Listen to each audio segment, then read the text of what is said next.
संगम की रेती पर लगे माघ मेले में जहां श्रद्धालुओं का संगम पूरे देश के तरह तरह के लोगों का होता है, तो वहीं इसी माघ मेला में एक कृषि मेला लगाया गया।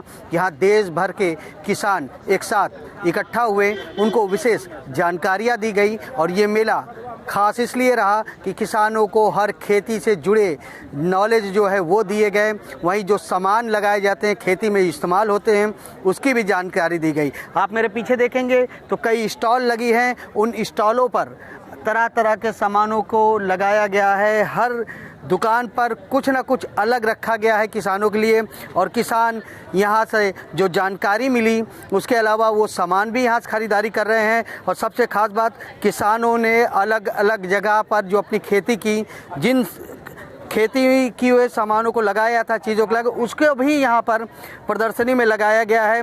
और प्रयागराज के संगम की रेती पर लगे माघ मेले में हर रंग में आज किसानों का भी रंग नज़र आया है। ये रंग इस तरह का कि हर देश का किसान इस किसान मेले में शामिल हुआ, बाकायदा जानकारी ली है और किसान हित में जो काम हो सकते हैं, खेती कैसे उपयोगी हो सकती है, उन सारी जानकारियों को पाया है। इन विराट किसान मेलों का मुख्य उद्देश्य ये है कि किसानों को योजनाओं के बारे में जानकारी मिले, कृषि तकनीकी की जानकारी मिले, और जो कृषि विभाग द्वारा चाहे वो प्रदेश सरकार की योजनाएं हों, केंद्र सरकार की योजनाएं हों, वो किसानों तक हमारे पहुँचें और किसान उसका लाभ ले सकें। ऑर्गेनिक फार्मिंग को लेकर बड़ा जोर है, उसकी भी यहाँ पर चर्चा हो रही है। देखिए, जैविक खेती इस समय इसलिए महत्वपूर्ण है कि चारों तरफ आदमी कह रहा है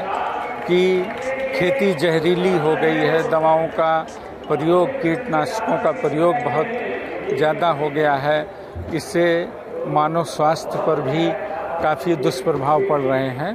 तो जैविक खेती के माध्यम से हम लोग अपने स्वास्थ्य के लिए भी और आय के हिसाब से किसानों की आय भी बढ़ाने में ये सहयोगात्मक है, और जैविक खेती हमारे लिए बहुत ही लाभदायक है, चाहे वो स्वास्थ्य के परिप्रेक्ष्य में हो या किसानों की आय के परिप्रेक्ष्य में हो। उसको लेकर जागरूक किया जा रहा है। हाँ, जैविक खेती की योजनाएं परंपरागत कृषि विकास के माध्यम से, प्राकृतिक खेती के माध्यम से, एनपीओपी के माध्यम से अनेक योजनाएं प्रदेश सरकार द्वारा और केंद्र सरकार द्वारा चलाई जा रही हैं, जिनका लाभ हमारे किसानों को मिल रहा है। ये सर बहुत ही अच्छा लाभ हुआ है हमारा। तो जैसे माननीय प्रधानमंत्री जी द्वारा जो 10,000 एफपीओ बनाए गए थे, उसमें एक मेरा भी है जो जसरा ब्लॉक के टिकरी कला गाँव में स्थित है, और हमारी कंपनी की जो डायरेक्टर हैं वो 10 महिलाएं हैं। मैं उसमें एक सीईओ के पद पे कार्य कर रहा हूँ। तो मेरे यहाँ जैसे